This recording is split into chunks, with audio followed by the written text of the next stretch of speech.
Hi, today I'm going to talk about the artistic expressions of identity. I'll analyze two poems written by Yu Kwom-jong. One is called Nostalgia.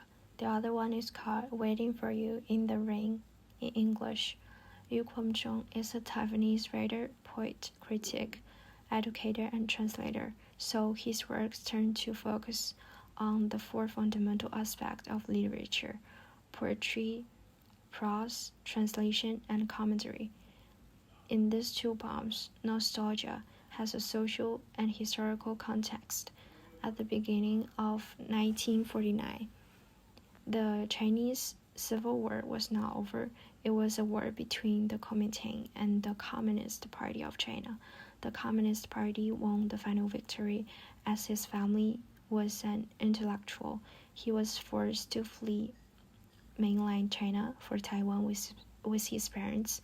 He was internationally acclaimed for his command of traditional Chinese and modern literature. Also, he spoke Chinese, English, French, German, Spanish, Italian, and Russian. In this presentation, I will analyze how culture and identity are expressed through the language of poetry.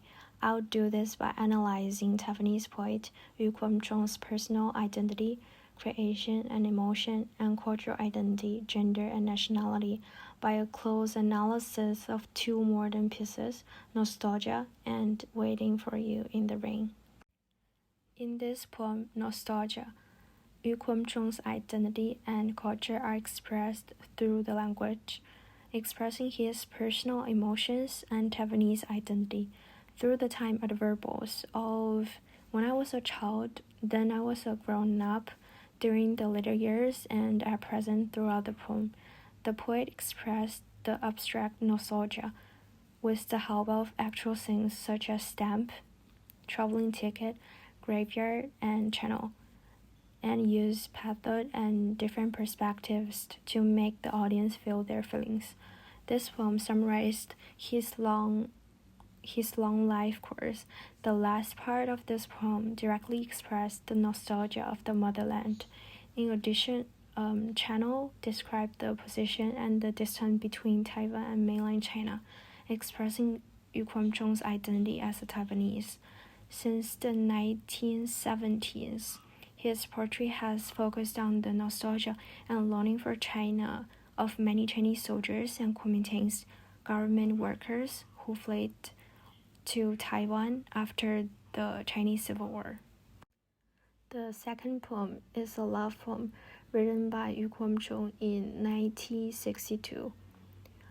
The poem also expressed the identity and culture of the poet.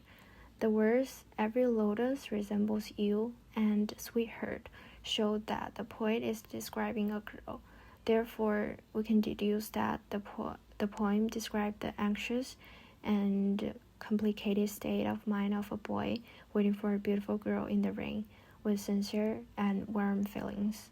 The gender of the poet, which is male, is reflected because the poet wrote the poem from the perspective of a boy. The poem uses metaphors such as a pound of lotus as red as fire, which is the expression of his creation. This poem has both classical and modern styles.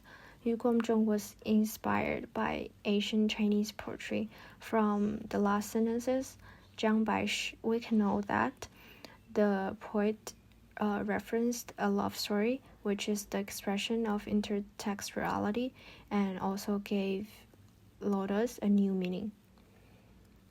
At the same time, the sixth part of Yu Kwom-jong's poem, Science Museum and the Switch Watch, were totally different from other terms.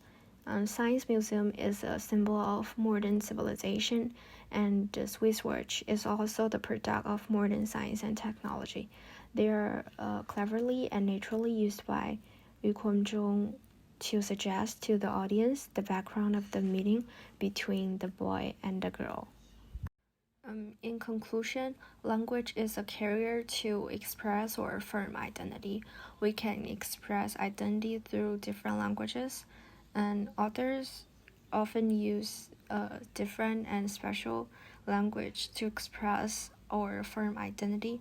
For example, if we use text as language, the writer can use idiolect or proper nouns such as place names to express identity.